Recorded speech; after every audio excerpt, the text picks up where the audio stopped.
इन ॾींहनि में रोज़ो रखणु साल हिकु रोज़ो साल जे रोज़नि जे बराबरि आहे।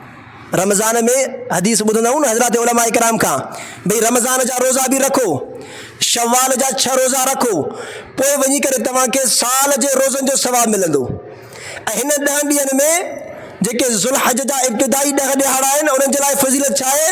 हर हिकिड़े ॾींहं में रोज़ो रखणु साल जे रोज़नि जो सवाबु। 10 ॾींहं आहिनि न, 10 तारीख़ ते रोज़ो रखणु जाइज़ न आहे, ईद जे ॾींहं ते रोज़ो रखणु जाइज़ न आहे। 9 ॾींहं, इन 9 ॾींहनि में तव्हां रोज़ो रखो त हर रोज़े ते साल जे रोज़े जो सवाबु थो मिले। ऐं अरफ़ा जो रोज़ो 9 तारीख़ जो रोज़ो ख़ासि करे उन ॾींहं ते रोज़े रखण जो सवाबु अञा वधीक आहे। अल्लाह तबारक व तआला जेको माण्हू उन ॾींहं ते 9 तारीख़ ते यौम अरफ़ा ते रोज़ो रखंदो, 1 साल अॻु 1 साल बाद जा उन जा सग़ीरा सभु गुनाह माफ़ करे छॾींदो।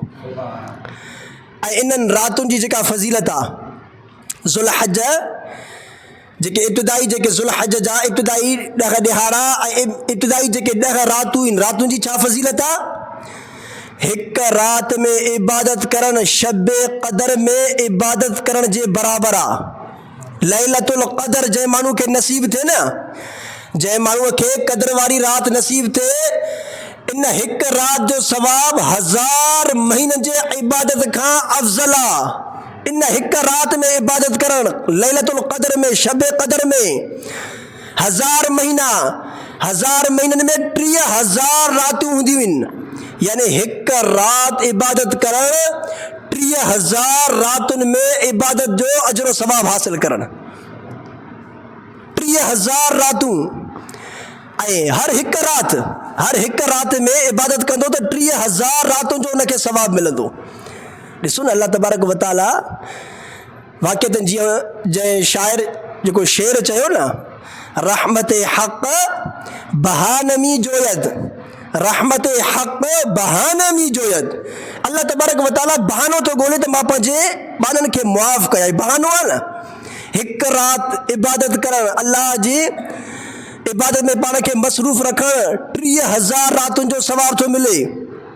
ऐं ज़रूरी न आहे माण्हू सॼी राति जागे, सॼी राति जागण जी बि ज़रूरत न आहे। पंहिंजी ताक़त जे बक़दर माण्हू पंहिंजे सिहत खे मद्देनज़र रखी करे, अगरि सफ़ा कुझु नथो थिए न, भई जागे बि नथा सघूं, मग़रिब जी नमाज़ जमात सां पढ़ो, इशा जी नमाज़ जमात सां पढ़ो, ऐं अल्लाह तबारक व तआला अगरि तौफ़ीक़ ॾे इशा खां बाद 2-4 रकातूं तहज्जुद जी नियत सां पढ़ो, आराम कयो, ऐं सुबुह जी फजर जी नमाज़ जमात सां पढ़ो, सॼी राति ॼण त तव्हां अल्लाह जी इबादत में गुज़ारियो। त अल्लाह तबारक व तआला केॾो तव्हां असांजे मथां महिरबान आहे, कहिड़े तरीक़े सां तव्हां असांखे नवाज़णु चाहे थो।